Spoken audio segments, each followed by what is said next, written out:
Well, hello, everybody. Thank you for coming on this miserable day to talk about Oman.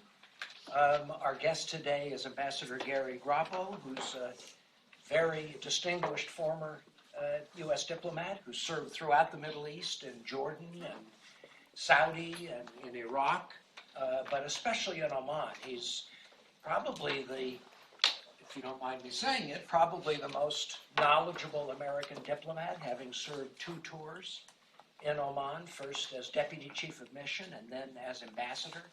So he knows the country intimately, and as we were talking about over lunch, he's had a lot of personal contacts with Sultan Qaboos and other senior officials, so he really knows the place.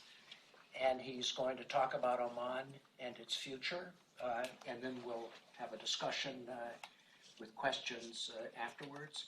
Currently, Gary lives in Denver at the Korbel Center. He's a distinguished fellow for Middle East Studies. So we're very happy to have him here and learn about Oman. Thank you, Gary. I'm just more. Sure, absolutely. Gary mentioned that I served 2 tours in Oman, first as the Deputy Chief of Mission and then came back as Ambassador. And when I got named as Ambassador, someone commented, well, that was really smart of the State Department. You'd already been there, and they picked someone who really knew the country, and they're sending him back. And the person who had first called me and informed me had no idea I'd been there before. So much for long-term planning at the Department of State. I'm really happy to be here this afternoon and talk a little bit about the Sultanate of Oman. Like many of the faculty here who talk about the Middle East these days, I occasionally do also about all sorts of things, and usually I have to precede my lectures by saying if you got some Prozac, now would be the time to take them. Because it's not a very happy story throughout the Middle East. But Oman is quite different. I won't say it's a necessarily happy story, but it's generally a pretty good story. I hesitate to describe Oman with the O word, an oasis. Someone else used that word in 1977 or 70, I think it was 77, and ended up regretting it about 13 months later.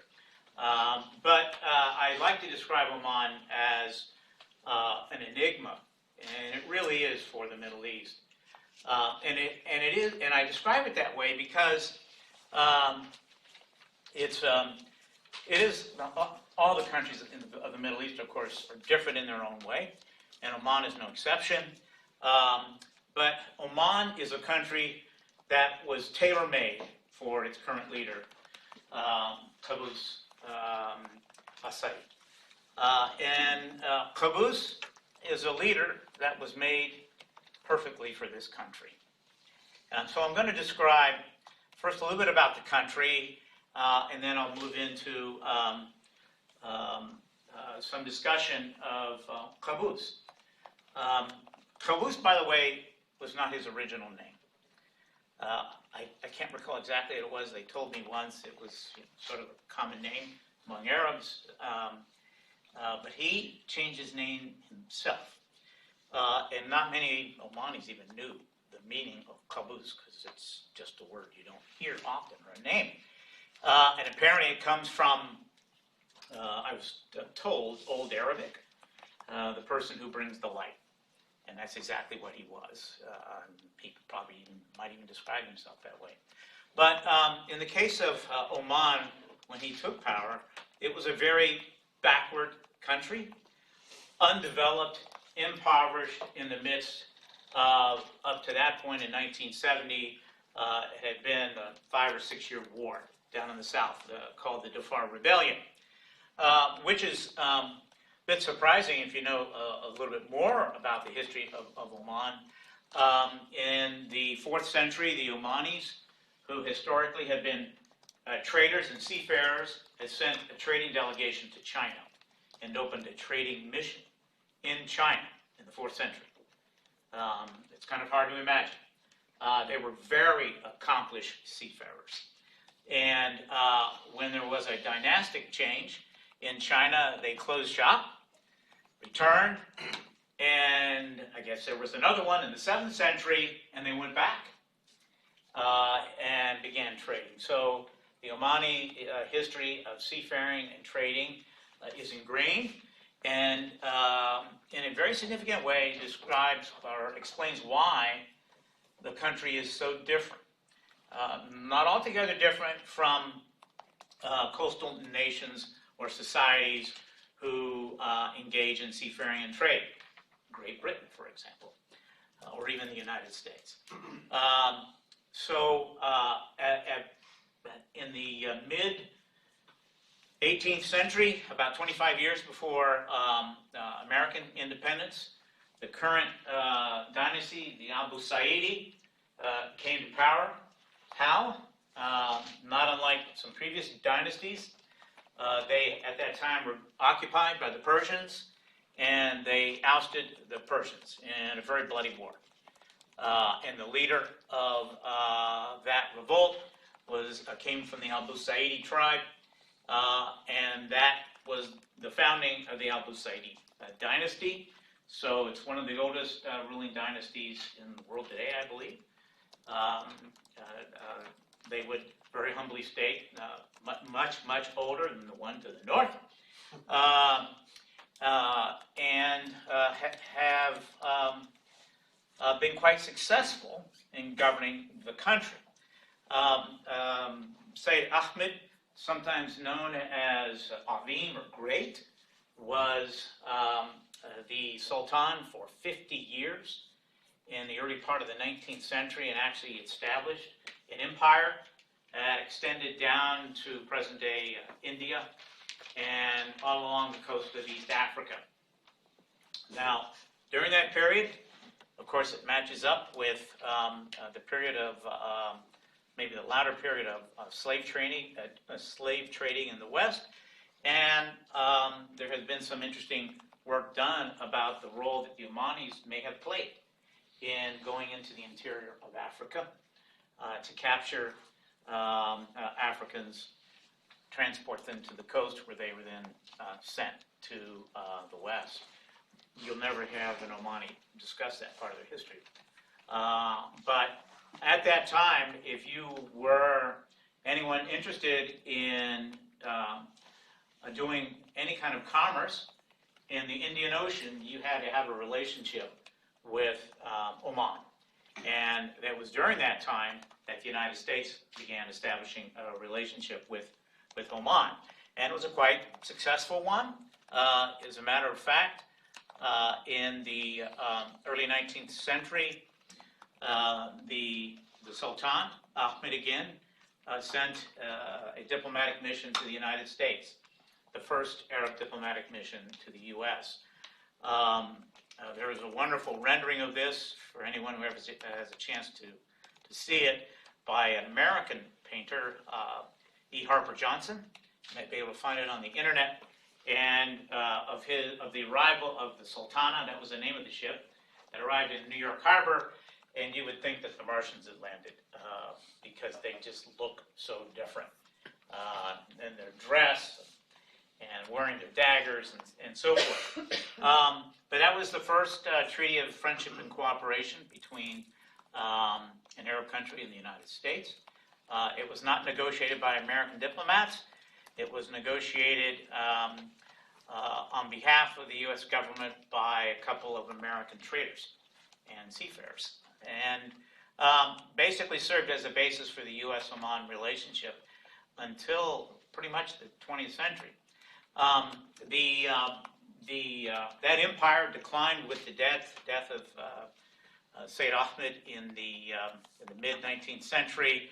They had various problems, and really began a pretty steady climb or descent in terms of their success and the unity of the government. There were some intra-family competition and rivalships, and of course, governance was split between Muscat and Zanzibar.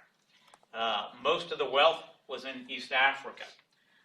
But of course, the base the historic base for the Abu Saidi was in Oman. And also not surprising at that time, it was Muscat in Oman. Muscat, the immediate area around the Muscat capital, and they were the traditional seafarers and traders, and Oman, more the interior. Later on in their history, they actually were separate, and Oman was governed by an imam. It was known as the imamate. When Sultan Qaboos's father unified the country actually, ended up fighting a rebellion up in the Jabal Akhdar, the Green Mountains, right behind, not too far from Muscat itself. And it was the first intervention by the British, who worked with the Sultan in quelling that rebellion, thanks largely to the SAS, the British Special Forces, and the British Air Force. The former group also involved in 1970 when Qaboos overthrew his father in a bloodless coup. He sent his father to London, where he passed away a couple of years later, and Qaboos took over. So that's kind of a short version of Oman's of history, but I really want to underscore three aspects about it. Two I've already mentioned, and that is very much a seafaring country, seafaring and trading. The second is, for a long, long time, two countries, the seafarers and traders, and very conservative Ibadi Muslims in the interior part of the country. And the third is, like everywhere else in the Arabian Peninsula, strongly, strongly influenced by tribes and the tribal culture. It's difficult to explain to certainly Americans how that can influence a society, but whether by serving Iraq or Saudi Arabia or Oman and any other countries, it's a very subtle but very dominant part of society in all of these countries. So Qaboos enters the scene in 1970. He had been trained at Sandhurst. My wife used to say about Sultan Qaboos that had he been as a young boy, if he'd been studying in the United States, he would have been directly sent to the gifted and talented class. He really is a brilliant person. You just talk to him and it comes through. He taught himself all the languages of the country, because in addition to Arabic, which is the dominant one, there's Swahili down in the south. He speaks that. And then there are about 2 or 3 mountain languages, mostly in the south, and he taught himself all of those. And when he returned from his education in Britain, he also went to boarding school in Britain, lived with an Anglican parsons for a number of years, served on the city council of a local British town government for a number of years. And his father was a little fearful. He was living with a parson and doing all these other things like a Westerner, so his father brought him home after his term of service in the British Army once he graduated from Sandhurst. He also served in a NATO unit in Germany, and locked him up for a number of years down in Salalah. And so what he did is he hired these Muslim scholars and learned as much as he could about Islam. So no one really challenges him when it comes to anything regarding Islam, because he's pretty well read. He's just extremely, and sometimes I was accused of being too much of an Arabist or an Omanist in describing the Sultan, but he truly is someone just extraordinary. He's an accomplished classical musician. He taught himself how to play the pipe organ, not just piano, a pipe organ. He lived with the parson. He went over to the Anglican church and could practice. Are there any pipe organs in Oman? There are now. I think he's probably responsible for keeping the pipe organ industry alive, because they're all in his palaces. He still plays them. he invites all these guest organists down. He started a symphony orchestra, which he funds himself. It's all Omani.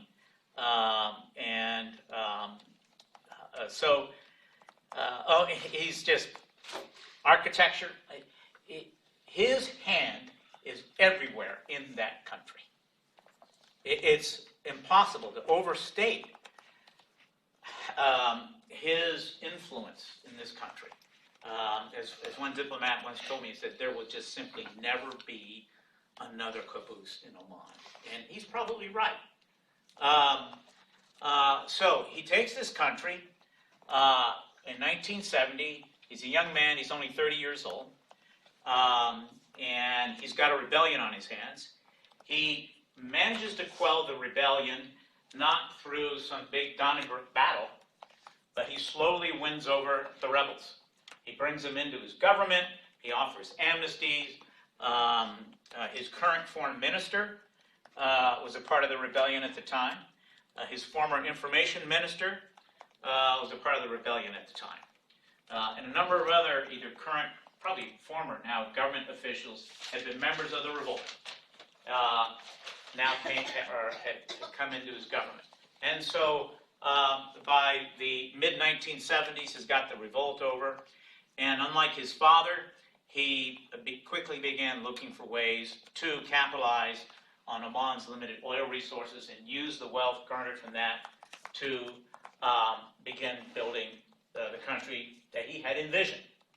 And his life in Great Britain heavily influenced that. To everything from the roundabouts that are festooned with flowers. Every year, gardeners come out there. They take out the flowers before the summer heat comes. And then when the summer heat goes away, they're out there, armies, planting. I think my wife said they're pansies. I can't recall what they are, but they're all over. I mean, it's actually quite beautiful. And not just in Muscat. You can go to the smaller towns and you still see them there. He took his country from a per capita GDP of about $320, which at the time was one of the lowest in the world, to today about $23,000 to $24,000. Remarkable. I think the current GDP of Oman is $79, $80 billion, which by American standards, of course, is not that much. It's probably the equivalent of the state of, last I looked, was the state of Hawaii. But most of that has come from oil. And so modern infrastructure, the highways, bridges, parks, the school system. He's very, one thing he boasts about is that he spends more on health and education than he does on the military. And you can tell. Every child must go to school, to the point in the more remote areas. He is able to get his Air Force helicopter pilot's training. They fly out. That's the school bus. They go out to the really remote mountainous areas, and they pick up school children, pick them up, fly them to school. To their schools. They board during the week, and then they fly them home. As a result, the Air Force helicopter pilots are pretty good. I've flown with several of them. They're very accomplished pilots, especially flying in the mountains. Like I said, he's very proud of the health care. They had been dealing with the worst third world diseases during the 1970s. Today, they deal with all first world health problems. Diabetes, obesity, things of that nature. And it's a reflection of a radical, dramatic change in lifestyle. That's created some challenges for this country. Because I was talking to some health researchers. I mean, these are folks who historically have lived off of dates, dried fish for centuries. And now they're going to diets that are heavy in things like, well, stuff that we eat in the West. So you see some of the similar problems there that we have here. But some of the more challenging problems that they face, and particularly with the transition that's likely to come sooner rather than later, although I'm not going to predict when Qaboos leaves the scene. And that is the overriding dependence on oil and gas. It accounts for about, I'd say, some 2/3 of government revenues and about half of their GDP. They have very, very limited gas and oil resources. Their oil reserves, I think, are about 5 billion maybe, compared to neighboring Saudi Arabia, where it's upwards of 270 billion and still counting. Similarly, on the gas side, they have a fraction of what Qatar has. So they cannot rely on oil and gas, not only for growing the economy, but also on job growth, because those industries no longer employ great numbers of people. Just the nature of those two industries, and so they're looking for to develop other sectors. They've gone back to their roots. They built major ports, a very large container port in the south of the country, which, despite predictions, has done quite well. It probably ranks in the top 30 container ports in the world. It's a transshipment point down in Salalah, which was an area of the country greatly in need of development, and now they have this ultra-modern container port. That was so successful that about 10 years ago they started building a second port in a place called Duqm, which is about a 2.5-hour drive south of Muscat. And it's going to be sort of everything except for container, dry dock, refinery, tourist resort, and parts of it are already opened and are operating, including a couple of the hotels, U.S. Navy aircraft carriers and submarines now call there, and they're looking to expand it further. My expectation is that they want to have a pipeline, because they are going to be building a refinery there, but a pipeline not only from their own oil fields, which, as I said, are rather modest, but perhaps even from Saudi Arabia, when the Saudis start looking for an alternative to transporting their oil through the Strait of Hormuz. They would dramatically reduce the costs if they had a pipeline from Saudi Arabia down to this port. And so there is some thought being given to that. So these two port facilities are putting Oman on the map in terms of the transportation sector. By the way, in the case of Duqm, the Chinese invested over $10 billion in that facility. But the other one is tourism, and the tourism sector now has been going fairly well for about, I'd say 20 plus years, and this place is a natural. I tell anyone I meet, if you're only going to visit one Arab country in the world, make it Oman. It's safe, it's beautiful, it's friendly, and you see genuine Arab culture despite all the development there. You cannot miss it. And they're very proud of it. It's out there for everyone to see, and it's very popular for Europeans because it is safe, and of course it coincides with the European winter when it's the best time to visit. And they have some pretty nice resorts. They're most of the 4 to 5 star plus resorts. They're not interested for budget backpackers. You get a few of them, and there actually are places for them to go. And of course, the natural attractions of Oman are indescribable. As a backpacker and hiker myself, I availed myself to them all, including desert camps and so forth. But they really are going for the high end. They now have quite a few very large tourist ships calling in the port of Muscat. So they've done quite well. But that's still not going to get them to where they need when you have over, I'd say it's probably 55, maybe even 60% of the population is 25 or younger. They can't generate the level of employment they need to keep these young people employed. The government sector cannot do it despite previous attempts, and there's a hesitancy on the part, there's a traditional hesitancy on the part of Omanis to either start businesses or work in the private sector. They're trying to create an entrepreneurial spirit. It really hasn't gotten the attraction that they'd like to see happen, despite knowing full well that that's where the future is going to be, in the private sector. But even more importantly, when the Sultan took over in 1970, in recognition of the importance of the tribes, he went around the country for a year to request bay'ah, which is the allegiance of the tribes, before he ever called himself the Sultan. He'd spent a year doing that. And I talked to some of the sheikhs of the tribes who described that and how critically important that was for them, given the way he had ousted his father.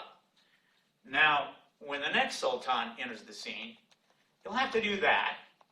And of course, he's going to have to have the support of the armed forces, which Qaboos was able to have fairly quickly. But now you've got all these educated Omanis. You've got women. You've got business leaders.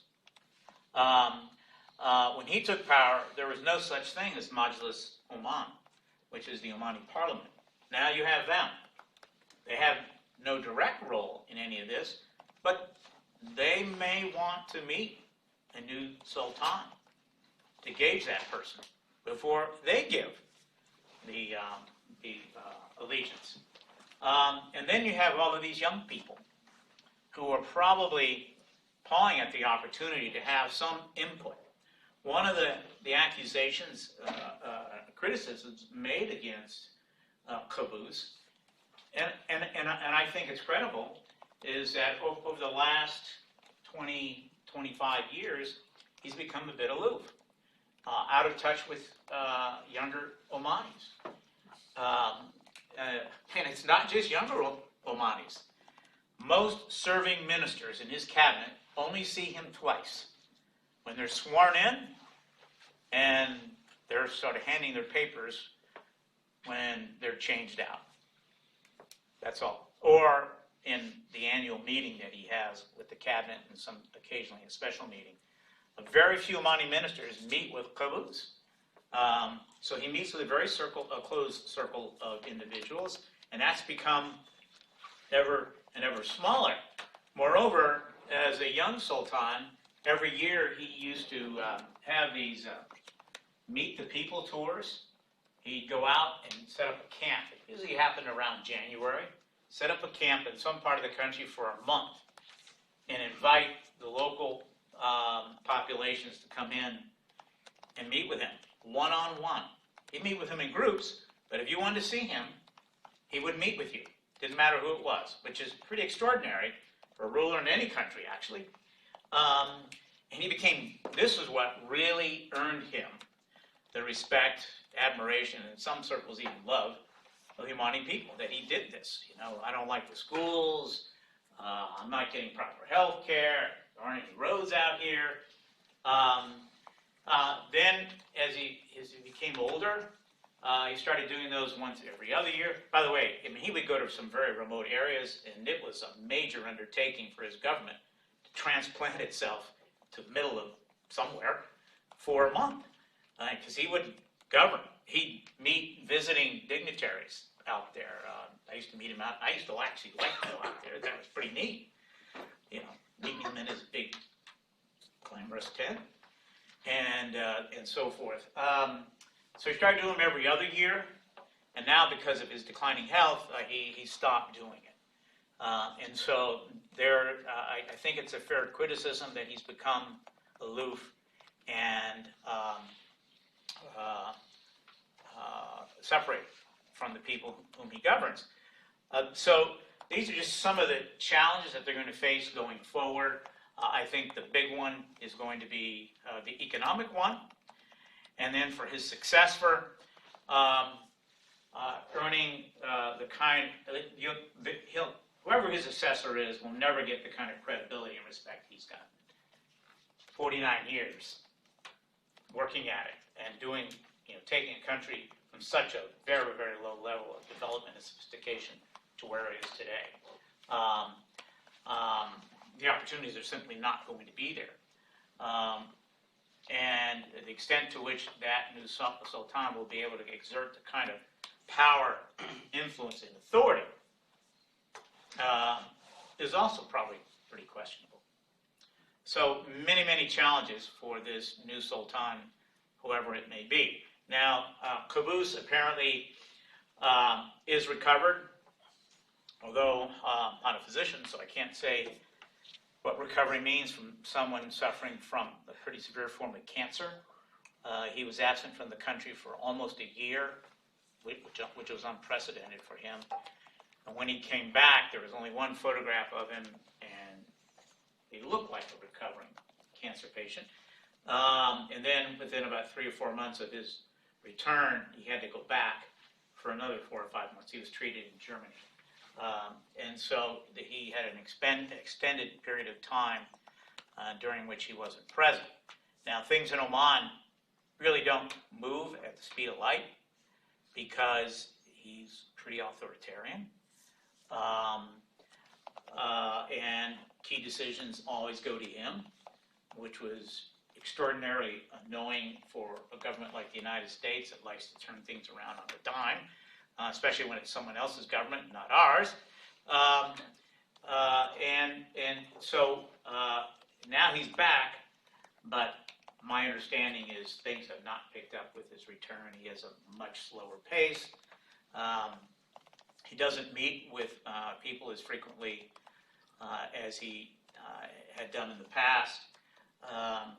He is said to be quite healthy now, but as I said, I just have no way of gauging.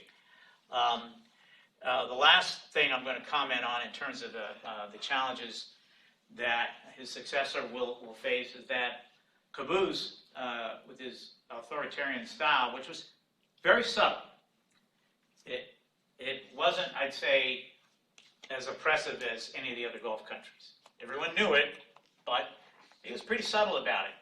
But nevertheless, he was the Sultan, the king of everything, but he was also the foreign minister, defense minister, finance minister, and head of the central bank. And so he's also prime minister. So the new Sultan is going to have to sort of take a look at that. It's not I mean, maybe if you're Qaboos, you can run a country that way. But his successor, I don't think, is going to be able to do that. There are just too many challenges facing that country, and delegation is going to be the order of the day for his successor, if he can manage it. But there's going to be a lot of stresses and strains put upon him because, as I said, he's not Qaboos. And now folks are going to want to flex their muscle with this change, and the extent to which he can maintain not necessarily the kind of control that Qaboos has, but control while at the same time letting the country move in the direction that it needs to go. And that means letting up, opening up the media, opening up on civil society, opening up the economy, on so many other fronts. And of course, one person cannot do that. So I'm going to stop there. Great, thank you very much, Gary. I have lots of questions. I'm going to start, and then we'll go around the room. Usually when you have a dominant political leader who's ruled for a long time in centralized power, usually the next political arrangement is more collective leadership. And you alluded to that the successor is not likely to hold all of those positions. There's going to have to be some delegation of authority. So talk a little bit about how you see power being shared post-Qaboos. Is this within the royal family? Is it there a sort of a strong enough technocratic element so that they'll have to be represented? To what extent is there a tribal dimension? I mean, how do you see the configuration of power after Qaboos that will be a little bit more diffuse? To the extent that it happens, it would be very unlikely to be the family. They're not as big enough. I mean, this is not the Asud of Saudi Arabia.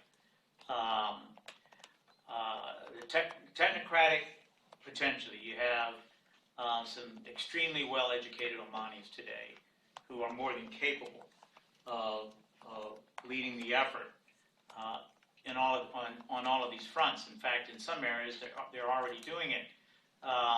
One thing that Qaboos has not done, unlike almost all the royal families of the Gulf, is he has not put anyone from his family in positions of genuine authority. His first cousin and one of the candidates to succeed him, Hytham, was the Secretary General at the Foreign Ministry, which made him actually a junior to someone who had ministerial rank, but was not, as I recall what I said before, he was not the foreign minister. He's the minister responsible for foreign affairs. The commander of the Navy was another cousin, first cousin Shihab. He's an unlikely but possible candidate also to succeed him. So if they're going to do this, it's going to have to be technocratic, which will involve the new sultan entrusting some unprecedented authority to Omanis. And I only know of one of the three. The other possible succession candidate out there is Assad. By the way, these are sons of the Sultan's uncle, Tariq. And Assad is everyone's odds-on favorite today, which means a grand total of just about nothing in the grand scheme of things. But in terms of personality and experience, he might be the best suited. He was commander of the armored division, I think the only one they've got in the Omani army. He has extensive business holdings, so he's worked in business, so he's had to interact a great deal with Omanis in the business sector. So it's more likely to go the technocratic. In fact, they're almost going to have to lean on Omanis who have the education and experience to sort of pick up the baton in a number of these areas. Thank you. Trevor, you were first. Yeah, I mean, so is there any chance at all that like the Sultanate might come to an end with his death? Like, do we know that he's going to appoint one of his cousins as a successor? The tradition in the Al Busaidi family is that the Sultan does not name his successor. That once the Sultan passes, a family council comes together and selects his successor. And this is kind of, sort of, sometimes worked in its history, but the Sultan likes this tradition, and as he explained to me, but he's sort of refined it. Some of it is explained in the Basic Law, which is passed in 1996, and sort of more or less their constitution.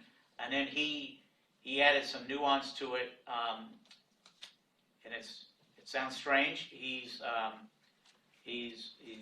written 2 letters with his recommendations. One apparently he's the only one who's seen these, and he has them kept away in his safe in his palace outside Muscat, and then down at the palace, I believe, in Salalah.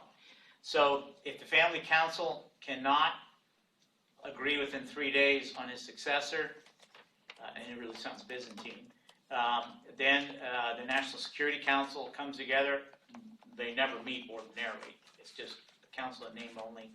It's the commander of the Supreme Commander of the Armed Forces, the 2 heads of the Majlises, and 3 Supreme Court judges, and they open one envelope and discuss, and then present that to the family council, and they decide whether they can vote to approve that candidate, and if that doesn't work, they go to the second envelope, which leaves all sorts of room for machinations of the worst and maybe the best kind, We don't know who the family council is, who's on that, and what sort of politicking.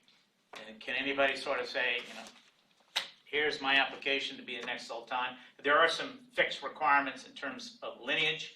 Of course, you have to be male. You have to be a body Muslim, and sound of mind and body.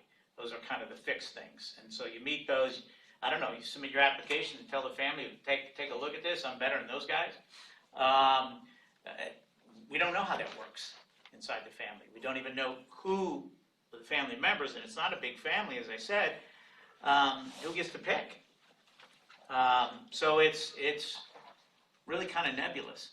But I think the subsequent process, where the National Security Council comes together and we go to the envelopes, prevents sort of a disintegration.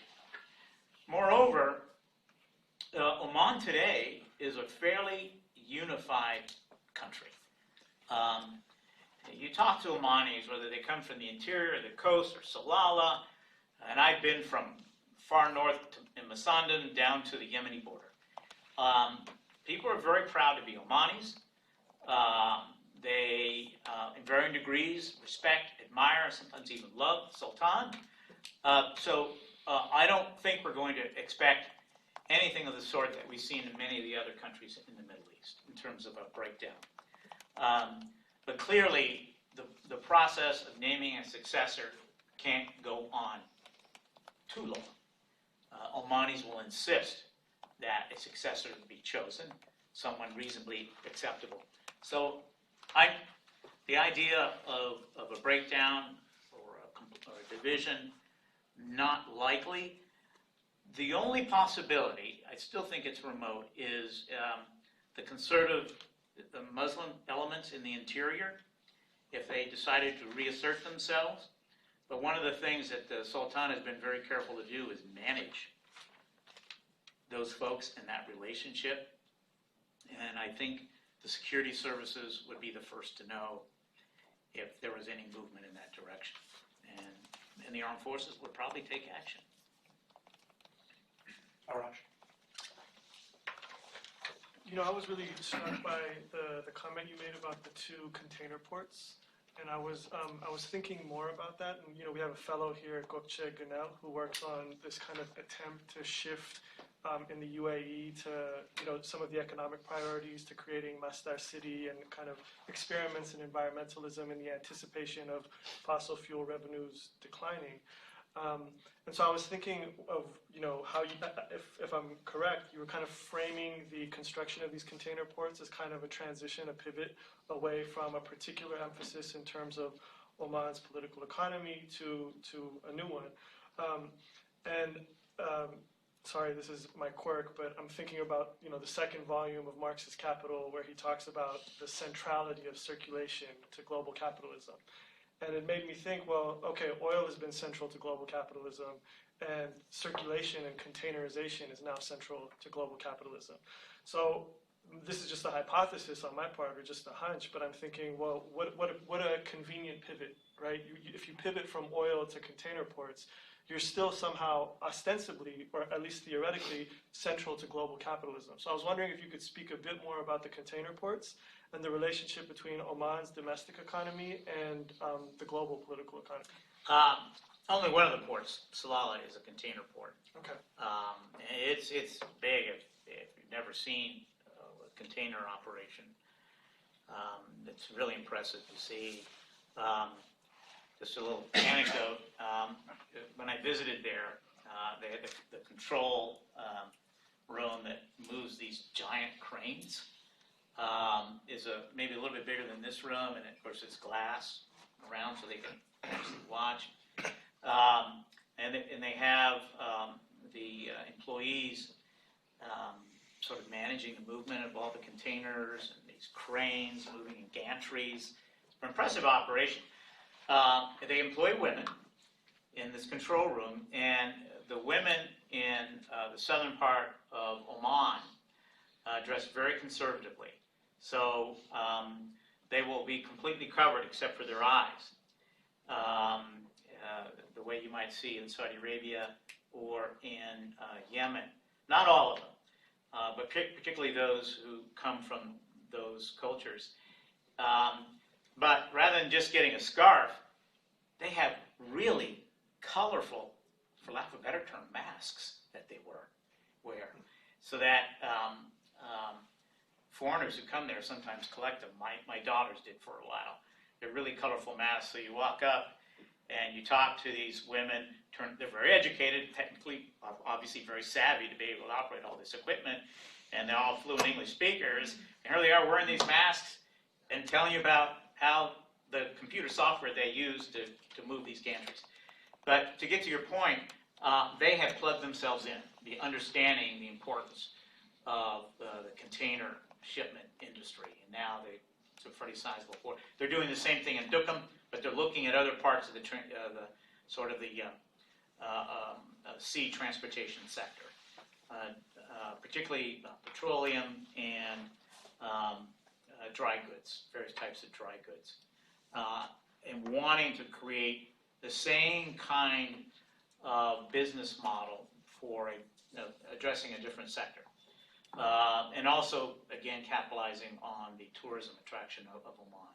Oman is a natural. It's got the climate, the culture, the history, the people, the scenery. It's got all of that. And so every location they can, they're trying to build up a tourism facility for that. In the Jebel Akhdar, the mountain range not too far from Muscat, it goes up to 7,000 feet or 10,000 feet.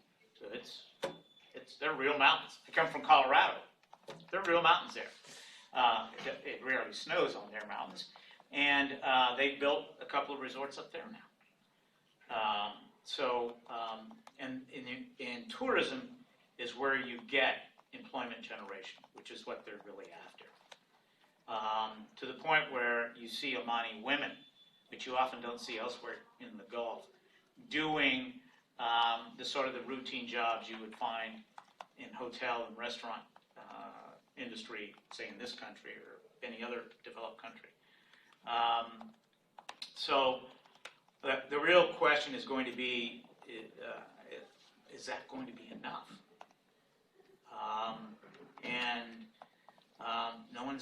They're not sure yet, because clearly to continue the prosperity that they've enjoyed so far, they're going to need more than that. And quite honestly, I just don't know where it's going to come from, unless those two areas of transportation and tourism really advance to a much higher level. Nagme? Thank you so much.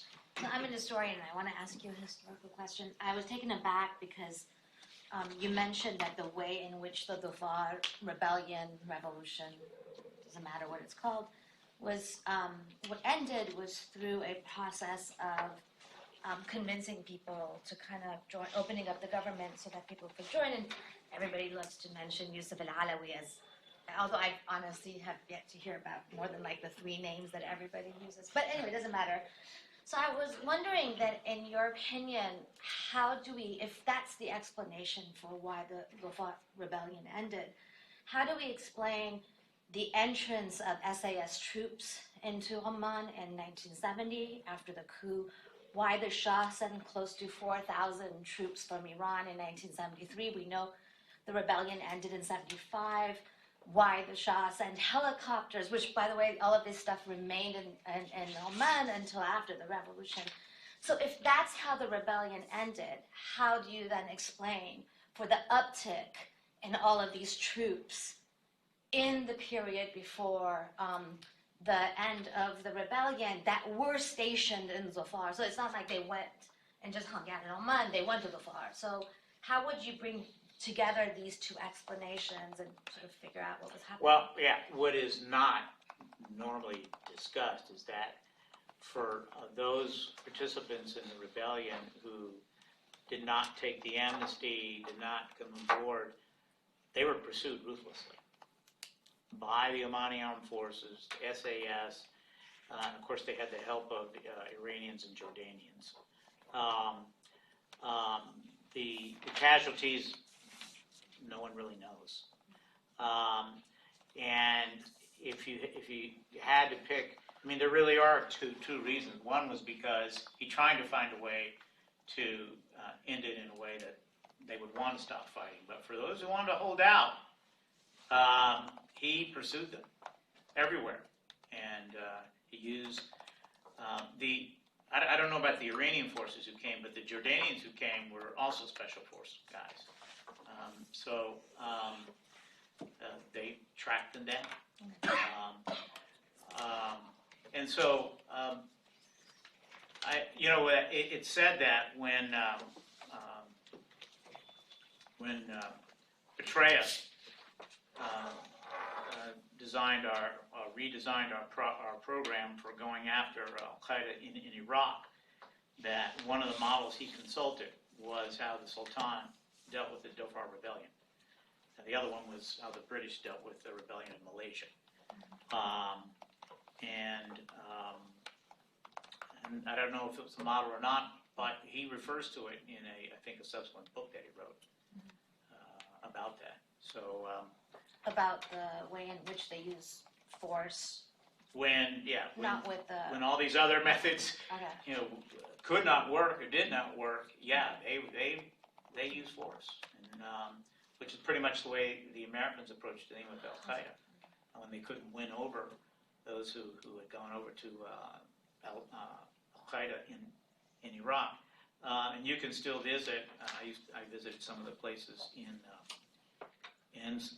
the Dhofar were some of the last holdouts of the rebels. Caves, and deep valleys, and places like that.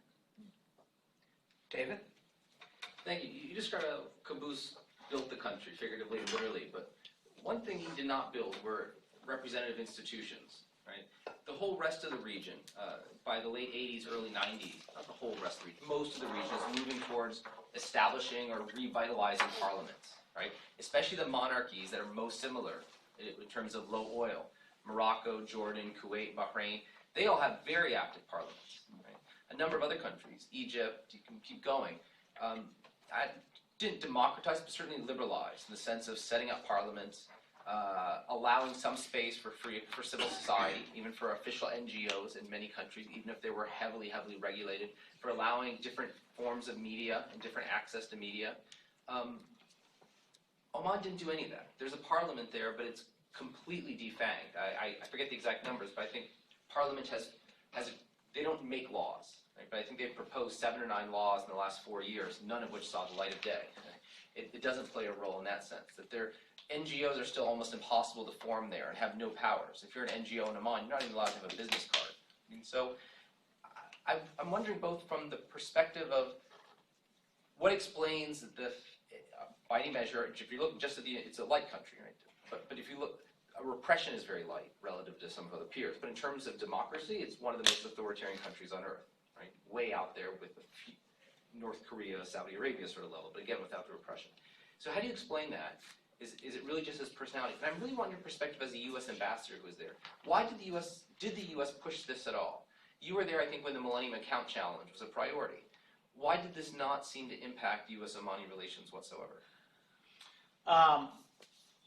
There was a period in which Oman seemed moving in that direction. This was during the 90s. I can remember sitting in a conversation the Sultan had with a visiting congressional delegation where he sort of outlined his vision to increasingly devolve more authority to the Majlis, this bicameral parliament. And so our ambassador at the time, she felt confident that Oman was definitely headed in that direction.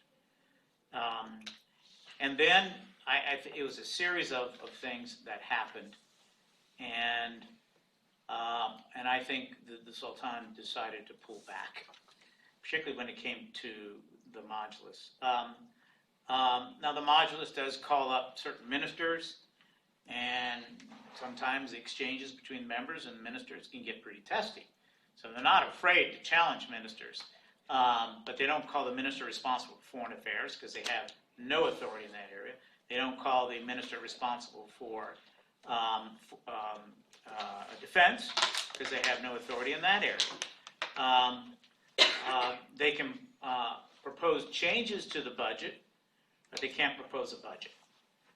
So yeah, there are some real restrictions. The one area where I think he's been a little more liberal is in the judiciary, where judges rule on cases, and he stands back. He still has ultimate authority, and particularly when someone is sentenced to death, the Sultan must approve it, which happens, at least during my time there, very rarely. So I think there was an effort in that direction. The big disappointment, because we tried to move forward on civil society. That's what we really wanted to see.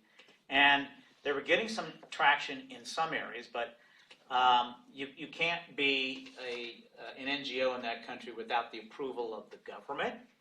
And so you could probably count them on two hands. It used to be only one, now there may be two.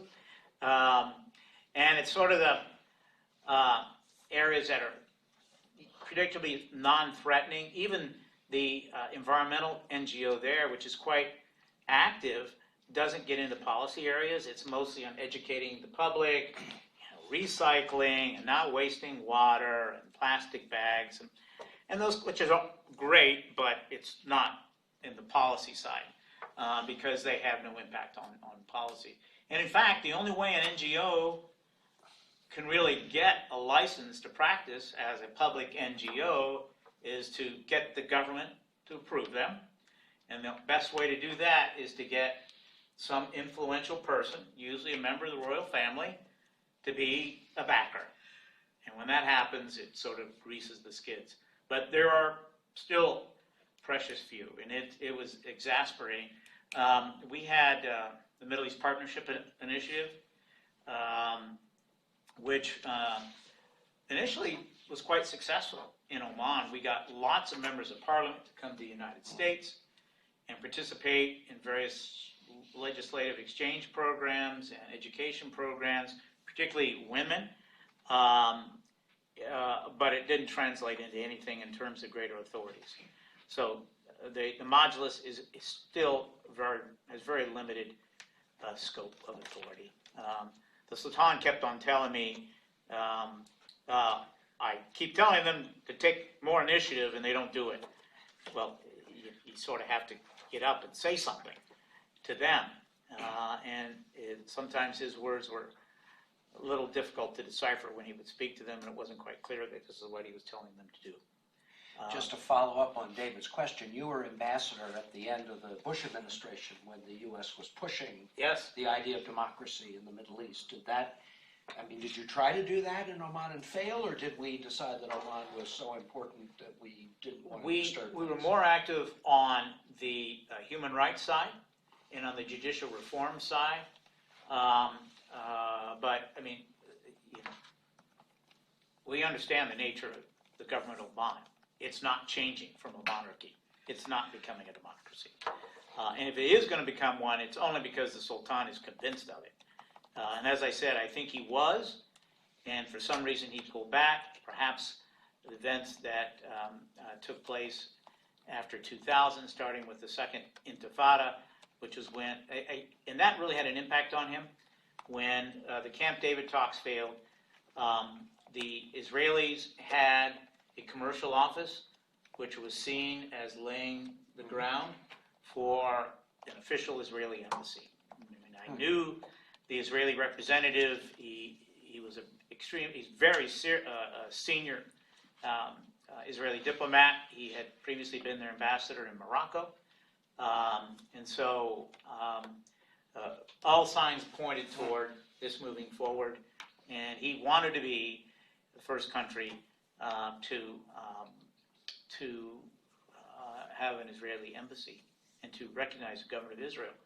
And of course, all that came to naught after the failure of Camp David, and then the launch of the second Intifada, which prompted demonstrations in Muscat, which were quite violent. Not as bad as what happened in 2011 and 12, but pretty violent. I mean, particularly in front of our embassy, since we were seen as being the ones responsible for, at least partly responsible for what happened. Camp David. And so I think that began to change things. And then, of course, as the 2000s proceeded, it just spiraled. The climate got worse and worse in the Middle East. And any inspiration he may have had to move in that direction, I think, was gone. So to answer your question, did I personally push democracy on caboose? No. Although I suggested that, have you ever thought of this or this with regard to the modulus? You know, he gave me a very nice, polite, diplomatic answer, the way you would with the American ambassador. He didn't push back as strongly as, say, Hosni Mubarak did. But nevertheless, we didn't get far. I was very disappointed on the civil society side because I really thought all the work that we were putting in would have more to show for it. And the Omanis, I mean, it's a pretty controlling bureaucracy. In fact, one of the most controlling I've ever had to live in. Eva? So these are just factual questions. I'm curious about level of free press, open debate, 0. 0. And how generous is the welfare state in Oman? And does that create a culture of entitlement of the sort you see, say, in Saudi Arabia? It's pretty generous. I wouldn't say it's UAE or Qatar generous. But at one time they were giving land plots to Omanis, men and women. If you wanted to build a home, I think you had to have a family. And they would give you a plot of land to do that. Education up through university level. The healthcare system for that part of the world was pretty good. So, yeah, they've done a very good job, and the challenge is going to be maintaining that with declining oil revenues. If you track Omani GDP, it peaked in 2014, not coincidentally when oil prices sort of peaked. And it really hasn't returned to that level. And as I said in my remarks, I don't think they can count on that going forward as the rest of the world scrambles to find alternatives to fossil fuels. Now the Omanis say they're looking into solar and so forth. I don't know how serious that is. I don't have an eye on it. But that welfare state, which is sort of the part of, it's another example of the Arthurian contract that all the Gulf rulers make, is going to be tested as the country moves forward unless they find an alternative to the fossil fuels income. Nader? I'd like to ask you about Oman's foreign policy. And I'm sure you know that Oman stands out because it tries to mediate and tries to go to the extreme that other GCC countries are not willing to go with respect to Iran and even with Israel. They claim that this is because of their Ibadi culture going back to the early Islam. But why do you think they pursue this policy of mediation and sort of maintaining a balance? And has the United States tried to influence their foreign policy in order to keep them away from Iran? More recently, you mentioned that Port Dokum, where Chinese are going to play a very important role in once it becomes operational. Is U.S. worried about that, and is U.S. communicating any concerns to Omani government?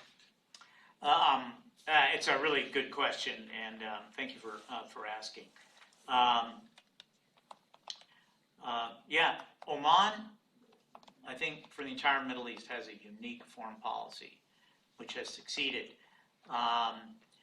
in large part, I think, to force of will, like caboose. In one line, it's a friend of all, an enemy of none, and then in parentheses, good friends with a few. The few would be Britain and the United States. And that really, the one with the United States really didn't occur until 1980 after the Islamic Revolution in Iran. And since then, we've had a very close and I think mutually beneficial relationship. It is in part, I think, a reflection of Ibadist traditions. But I think there's, particularly knowing Qaboos and the way he thinks, it's a very small country, it's very exposed, very vulnerable, and so he has to have some strong partners. So he has that in the U.S. and Britain, but he cannot afford to alienate the two big titans to his north, Iran and Saudi Arabia. And having the United States and Britain sort of standing behind him, behind the curtains, is proven extraordinarily useful. Have those two countries tried to push him away from Iran or pull him away from Iran? Yes. Neither country really hard. I think, once you've been there, you talk to him and you hear his logic, and it's good logic for a small country, isolated. Look where we are. We got this country with this, Wahhabi roots on this side, and then we got Islamists running the country on the other side. And here we are, sort of cool, calm, quiet Ibadis, trying to do our own thing. And they're really worried. And by the way, they have a good mind for history, and they know they've been invaded and occupied by the Persians 3 times. So they have to maintain that relationship with Iran, and they've repeatedly told the United States. They're a little bit paranoid with it when it comes to the Americans, and I had personal experience with that, because any negative thing that happens between the Americans and the Omanis, they see it through, well, we're friends with Iran. That's the prism through which they see it, which is not the case. We're pretty good at separating that issue from other things that are important to us. We do training exercises with them. Brits do too. We have a free trade agreement. We can't say that for a lot of countries these days with Oman. So at least up through the Obama administration, not a lot of pressure. And I think it would be extraordinarily unwise of this administration, who knows, to try and pressure them to back away from that. It's too important to them. I think they have a very realistic attitude about Iran. Their intelligence services do a pretty good job of watching who comes and goes. Are we concerned about the Chinese? We're sending our nuclear subs and aircraft carriers there, so I don't know. I don't think the Chinese are going to go much further than the commercial area. We'll have to see as things play out, particularly since the U.S. has become so little dependent on the Middle East now for our oil. The relationship of most concern to the Omanis is with the UAE, secondarily with Saudi Arabia. Shortly after Qaboos took over and he wanted to really modernize the country, he needed teachers to build schools, because they only had 2 schools. One was run by American missionaries and the other was run by the British, and it was usually for their kids. And so he opened up the school system, and he brought in educators from everywhere, including Saudi Arabia. And he got word that a number of the Saudi teachers were proselytizing Wahhabism. So he gathered them all up. He said, I think he was joking. He said, I put a little note on them and said, no Wahhabism wanted here, and sent them home. So he's been pretty firm about sectarianism. He does not want to see it in his country. So you have the Ibadis, who are about 55% or so of the population. Sunni Muslims are about 40, and then you have maybe, I said 5% would be probably an overestimate of Shia. But then you have a growing segment of Hindu and Christians. Of course, they're all expats. And you have Christian churches and Hindu temples. whose land was donated to them by the Sultan. And it's one of the things that he really puts his foot down on is he will not brook any sectarianism. For example, regardless of which sect in which you worship, if you want to go to a mosque, they cannot prohibit you from going. In fact, you don't even have to be Muslim. All places of worship are open to everyone. I think that maybe is his British experience. So I think he has a balanced approach to dealing with Oman as a necessity, and I think the United States and Britain both understand we're not going to get them back away from this. And just to mention, of course, Obama used Qaboos as a go-between with the Supreme Leader. And the U.S. held its first he secret wasn't the talks only one. with Iran. Bush 41 used the Omanis, and Clinton used the Omanis to reach out to the Iranian leadership. So they provide us the service. And by the way, they're also, for us, we're kind of an eyes on Iran because many Omanis would travel back and forth to Iran, both the very small Shia minority, but official visitors as well. Their military does exercises with the Iranian Navy. So we are able to learn things about Iran because of that relationship. Like I said, it's a logical, clear, and sensible way to manage a very difficult situation for a very tiny country. Qaboos pulled it off. He's a pretty smart guy. Thank you. Thank you. Yes?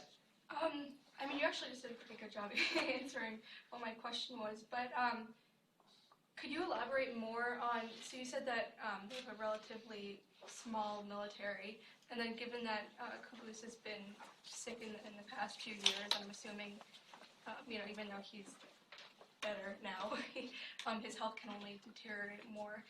Why have surrounding countries not taken advantage of that vulnerability more, and how has it been able to remain an oasis? I don't know why they haven't taken advantage, but I don't know that the rest of the world would tolerate it.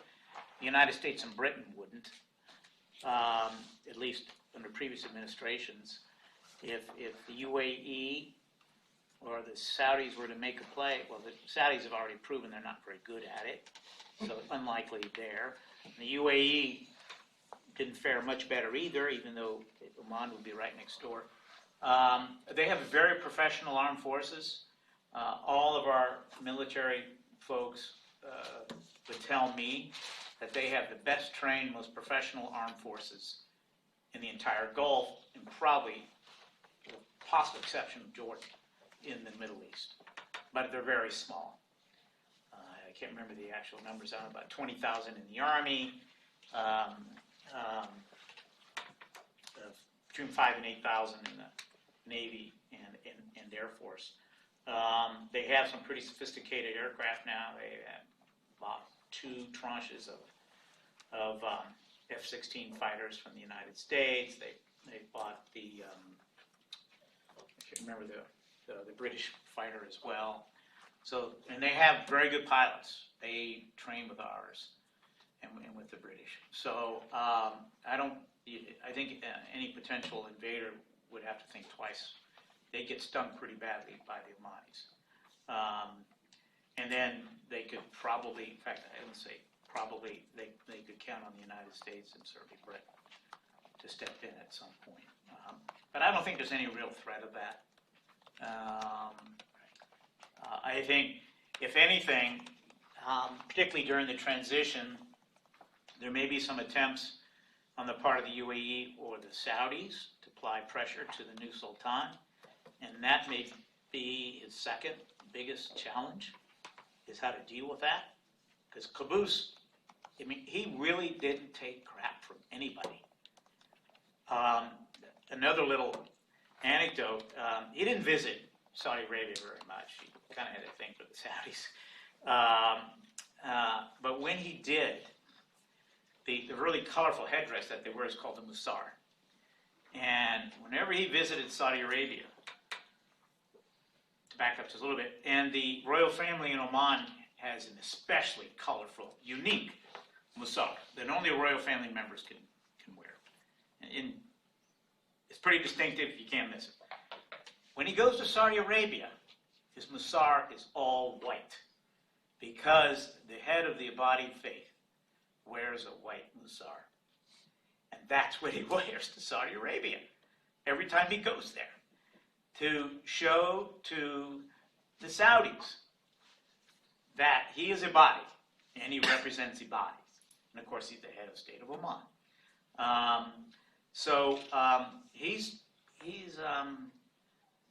He's not reluctant, and I also say he is the only leader in the Gulf who has genuine military experience. Trained at Sandhurst, served for 5 or 6 years in the British Army, including I think 2+ years in a NATO unit. So he dismisses a lot of their grandiose military ideas. If you want to see how he thinks militarily, look at his own armed forces. Very professional, very disciplined. Lots of emphasis on training. As someone who was in the Air Force himself, first thing I would go, or first people I would talk to when I visited an Air Force unit is I talked to the NCOs. Because most NCOs in the Gulf countries are not very well trained.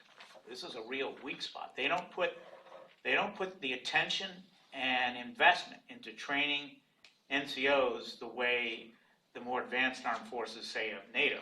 Excuse me, what is NCO? Non-commissioned officers. Okay. And so when I would go to these bases, I wouldn't want to talk to the pilot. I went to the Air Force Academy. All my buddies were pilots. I wasn't. So I want to talk to a pilot. I just get on the phone and talk to one of my friends. I talked to the crew chiefs. Those guys were all NCOs. They knew their stuff. In Saudi Arabia, the crew chief is an officer. Now in the United States, in a NATO country, and in Oman, the NCO, or the crew chief is an NCO, and he's as proud of that airplane as the pilot, probably more, because he keeps it flying. And that, again, is a reflection of Qaboos, and it really is Qaboos. His leadership style and the attention he gives to training his armed forces. So, frankly, I think they would embarrass the UAE or the Saudis. The only thing is they're really small. They wouldn't last long. They'd be overwhelmed by numbers. The Navy is the same way. Yes, sir.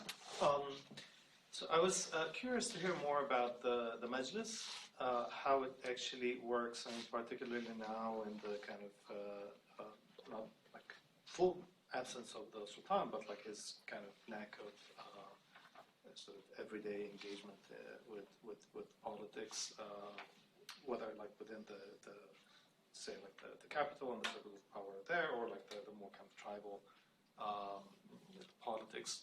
And I'm kind of thinking, I mean, you've served in Jordan as well, and it's a very similar story to the Jordanian case where you have this king that ruled for like 46 years or something. There was a whole generation that knew no one else as king. He's credited for kind of building this modern state, and the transition has been very difficult, which kind of proceeded in the same way that you described or kind of predicted for Oman, which you'd have like this kind of technocratic apparatus that rules. In Jordan, it created serious problems of legitimacy and leadership, where people constantly invoke the king, expect the king to be involved in, everyday politics, but actually there's a machine that really runs the country. So if you could say a bit more about that. I don't think certainly not the authority, but also the influence of the Majlis in Oman is as great as the Jordanian parliament. There are some sort of intrinsic drawbacks to the Majlis. One is popularly elected.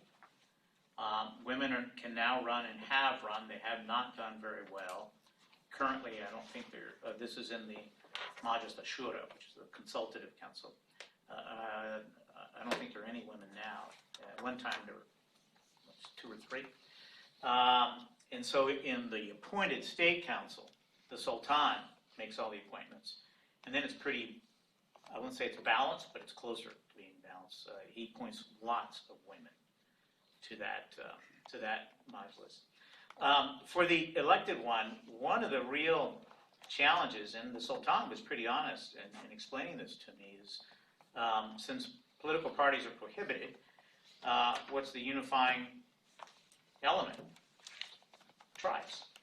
And so typically when a person will run, that person will try to get the endorsement of the sheikh, and if he or she does, the she part hasn't happened yet, chances pretty good that that person will be elected.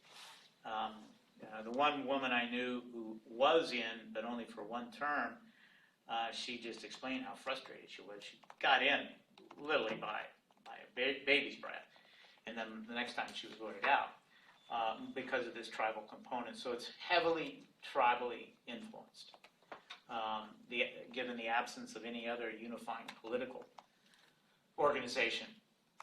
And that presents a real obstacle in terms of moving things forward, particularly given the Sultan's concern about tribal rivalry, because that is something he had to confront when he took power, and expended considerable effort in getting under control, which he finally managed to do.